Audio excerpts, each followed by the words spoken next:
Hey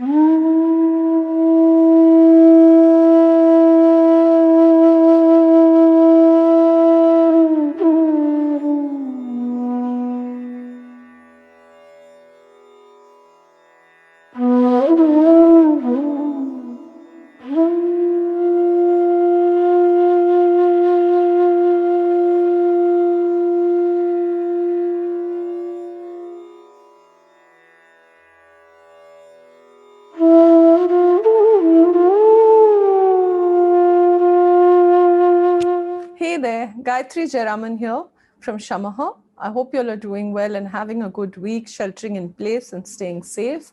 Those of you who are eligible, please do get vaccinated and take care of yourselves and those around you. Today, I thought I'd pull a card for inspiration. This is from the Zen Osho deck, and there you have it. It's awareness, right?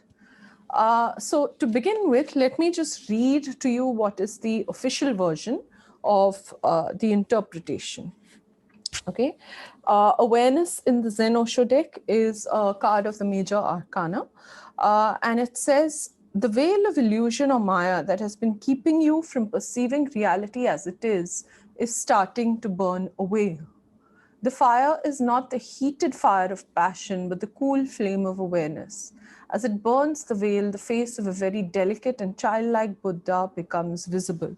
They're talking about the, the depiction on the card, the literal representation. And then there's an explanation, which is the awareness that is growing in you now is not the result of any conscious doing, nor do you need to struggle to make something happen.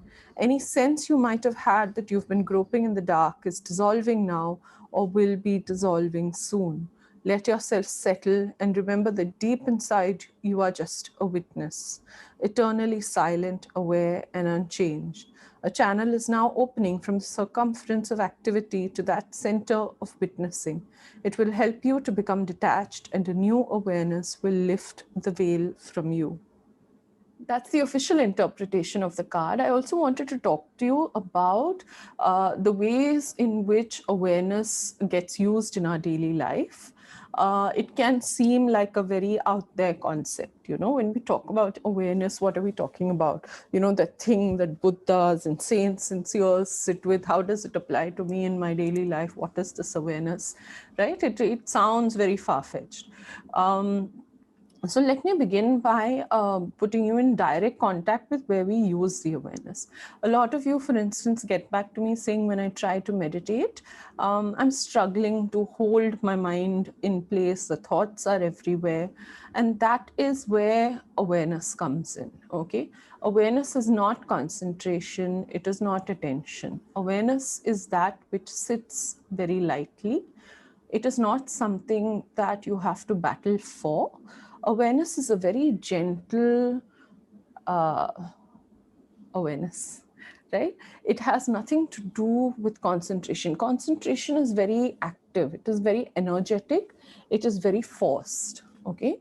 When I need to concentrate on something, I need to cut out everything else that is intruding on that concentration, right? That how do I concentrate? But forcing my attention into place. So my attention might be on the birds outside or a dog or voices or traffic. It's so many things split my attention, right? Awareness cannot be split. Awareness cannot be forced. Awareness cannot be redirected in the way that attention can and that concentration needs. Okay, so if you understand the difference between concentration and attention, concentration is what one puts one's mind to. Attention is what one drags one's mind from and channels and redirects. But awareness is all encompassing. It is not divisible. It cannot be dissected, and it has the capacity to be expansive. So it's not, attention and concentration are very finite. They are, you can apply it to one, but you cannot apply it to another. That is not the function of awareness. Awareness has the capacity to be vast, to be inclusive, to allow various aspects within its field and yet remain undisturbed. Okay, And what is the fundamental difference then? How do we come to awareness, and what is the difference between concentration and attention? Concentration and attention are essentially mental activities. They are activities of the mind. They are active. You direct, there's a verb in it. You focus. Okay? Awareness is an activity of the spirit, and not even an activity. It is a state of being of the spirit. You don't do awareness. You don't create awareness. You just settle into it. You arrive at it. You just be within it. Okay? How do we arrive at this awareness? The first is you understand that there is no doing in awareness. When you're doing, you're trying to concentrate, you're trying to attend to, pay attention to, and that is an activity that is finite, that requires you to limit, that requires you to block, that requires you to cut out. Okay? And therefore, it is oppositional. When you struggle for something, you will struggle against something. Okay, so you are necessarily putting yourself into conflict with everything that is trying to take away your attention. Okay, what do I mean when I say that attention and concentration are finite? It means it's either or. Okay, so when you get into this oppositional relationship with the things that are also vying for your attention, you put yourself up into this battle for the day. Right?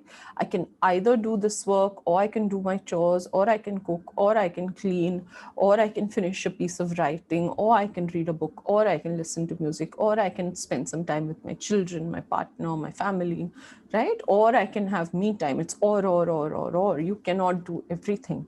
And the more you get into a space of I must concentrate, I must attend to, you will find that everything around you also translates into the same factor of finiteness. Your day is finite, your hours are finite, your minutes are finite, your concentration is finite, the number of chores you have are finite, the number of tasks on your to-do list are finite. And therefore, you are multiplying the finiteness of your day. And when you multiply the finiteness of your day, it essentially becomes limited. When you live a day that is limited, you are limiting yourself. Okay. Now you might very validly ask, yes, that's all very well to say, but how do you live in any other way? There are a number of hours in a day. There are a number of things we have to do. There are a number of tasks we have to get done. Actually, no. Time is very much a man-made construct. There is the sun rising, the sun setting, and a period between that, which is also not equal from day to day, as we know. Those of us who follow the astrological calendar, the moon sign calendar, the moon rise, the moon set, etc., as human beings have done since time immemorial. Animals, birds, bees, plants, they do not follow a calendar. Okay, they do not follow a clock. They do not follow time. So how do you go back to this primordial state of being in which time essentially becomes irrelevant? And there's a very interesting thing that all the teachers of Buddhism will also ask you when you say, why have you come to meditate? And you say, I want nirvana. And they'll ask you, are you sure? Are you sure you want nirvana?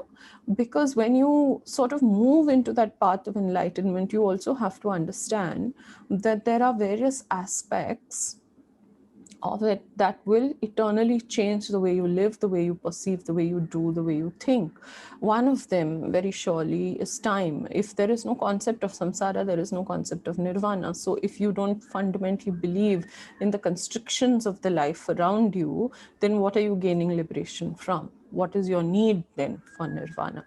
Because if you actually see correctly, if you actually perceive correctly, then you are not bound. And if you are not bound, there is no question of enlightenment. So you are already where you are hoping to arrive, right? Sounds complicated. Okay, let's just take that same example with time. Okay, if you are moving into a space of awareness, of enlightenment, of expanding your perspective, or seeing past the limitations of boundaries, of going past relative truth into an absolute truth, of understanding the disparity between two, then you do not exist in a space of time. You cannot exist in hours. You cannot say, I will meditate for 5 minutes or 10 minutes. You meditate for as long as it takes for you to reach a state of awareness. Okay. Therefore, it is not a question of time. Now, what happens, to answer your question, your hypothetical question about the to-do list and the things that you think you have to do, is that when the mind goes to a state of awareness, it becomes hyper efficient, really quick paced, very clear. It has a lot of clarity about what needs to get done, how it needs to get done. And you'll find yourself in an amazing sense of speed, because your concept of time has been realigned. You'll be writing books, you'll be doing chores, you'll be doing your cleaning, you'll be multitasking, you'll be counseling others, you will be there for your friends, for your family, you'll have time to sleep, because time then, being a non-existent construct, will have to rearrange itself to the state of your being, awareness, and existence. Okay, like the Zen saying goes, that if you don't have time, if you need to meditate every day for half an hour, and if you don't have time, you have to meditate for an hour.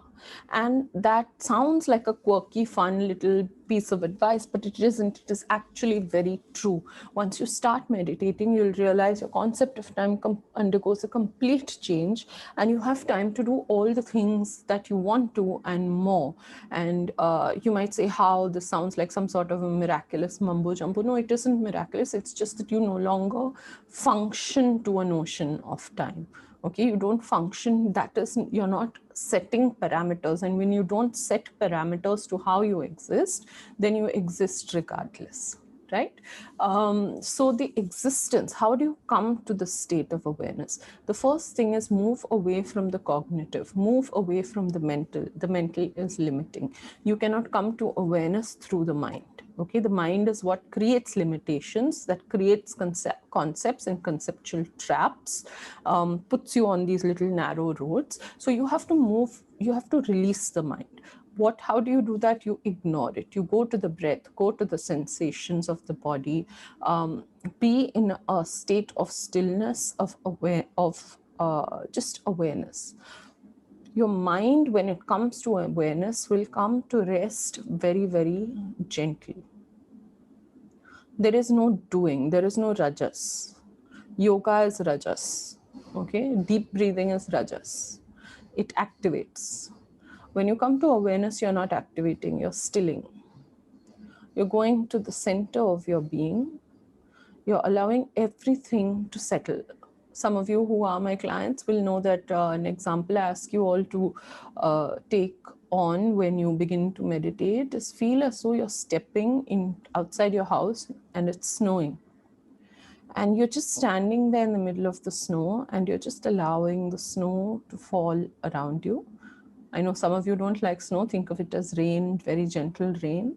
Okay, and it's falling around you, the thoughts, the perceptions, the sensory inputs, and you're just standing in the middle, and there's nothing for you to do. And you just observe as it falls, it rests, and it goes to the ground, and maybe it builds up around you, and you do nothing. What happens when you enter that state of stillness is that the world recedes as though the sea were parting, and begins to form this cocoon, the space around you.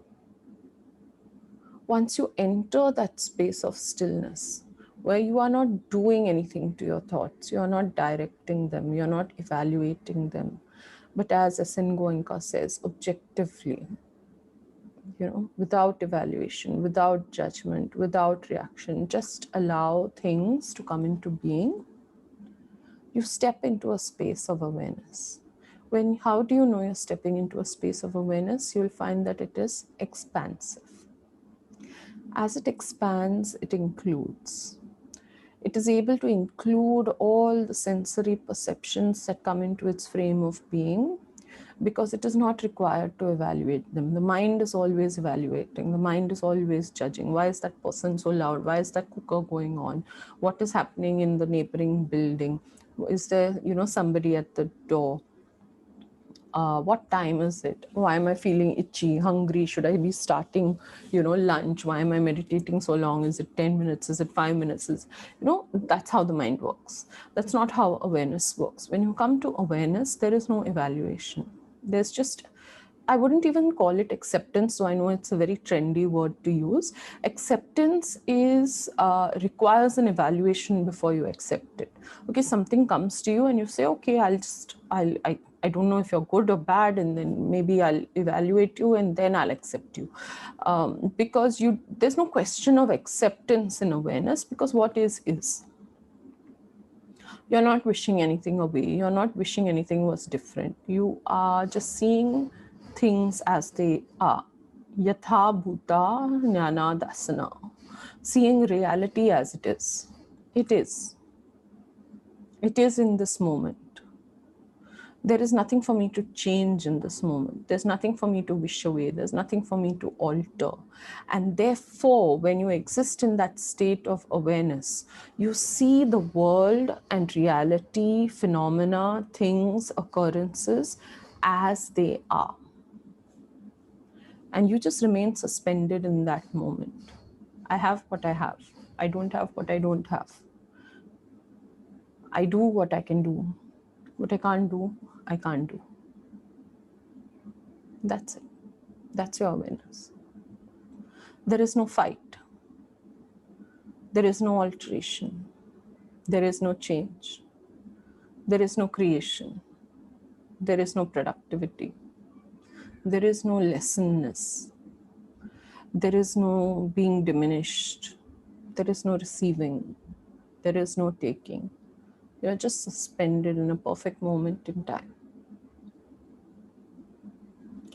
And imagine if you're able to carry that awareness. Yes, some of us sit for an hour and we'll get a split second of awareness. Imagine those who are far, far more experienced practitioners with more rigorous practice. They sit for 24 hours and get 5 split seconds of awareness. Okay, 12. And imagine those who are enlightened, perfectly suspended in the now, no arguing, there is no fight, therefore there is no frustration, there is no conflict. And they carry that with them throughout the day. And they have not cut out anything in their meditation, they have included, which means they see.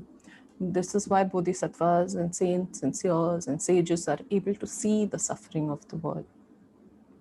They're able to see pain, they're able to see grief, they're able to see sorrow, they're able to see anger, see resentment, see provocation, and just accept. Not even accept, just it is. There is nothing to be done. And this amount of perfect equilibrium by which they pass through the world allows them to reset that energy of the world. And which is why one of Dogen Zenji's koans, talks about how we should be in this world. And he says we should be like fish that pass through water, and the water remains unaltered once the fish has passed through it. So also when the bird passes through the sky is unaltered when the bird has passed through it. It doesn't change anything about the sky. And if you notice, most of us in our lives, we spend our lives imagining or struggling to create a change in the world. We imagine that if we must be productive, creative, leave a legacy, and that legacy will somehow alter the world. When in fact, awareness is the opposite. When you are genuinely aware, you don't create karma for yourself. And when you don't create karma, you don't create any change in the world, right? When you don't create change in the world, it doesn't mean you're not being productive or creative or putting out work. It means that you're not doing so with a sense of reactivity. You're not doing so to a specific end. You're not doing so in order to provoke reactions and responses. You just create and you put out as a natural cog in the machinery of the world. You exist in equilibrium with, and therefore your movements become harmonious with. You get swept along like a drop of water in a river. You just flow with the river to the sea. And therefore there is no harm caused. Maybe you have quenched somebody's thirst along the way. Maybe you have watered some plants along the way, right? But there is no disturbance created by your presence. And that is how to be. And of course, you may say, oh, but a river floods, it causes harm, it causes destruction. But when I mean no disturbance, you flow in the momentum of the river. You are in harmony with your environment. And if your environment happens to be destructive, and these are natural cycles of the world, destruction, creation, sustenance, the cycles turn, the seasons turn. So we can call ice the destruction of water, but water will turn back into ice. So there is no essential destruction. We human beings call it destruction because it destroys things we see as permanent. Whereas if you actually lived in a state of awareness, you would know that nothing is permanent. Everything must shift, everything must change. And therefore, this awareness also creates in us not just an awareness of ourselves, our words, our deeds, our actions, but where we exist in this sort of cycle of the world, and how nothing is permanent, and what is relative and what is absolute. Okay? And if we have seen what is relative and what is absolute, then there is no question of time. There is no question of the struggle.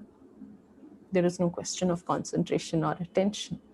So I hope this helps you understand the difference between concentration, awareness, and attention. And I hope you're able to use this to have a very conscious day. Yeah. Do like, share, subscribe, leave your comments, questions, suggestions. You can always write to me, and I will see you soon.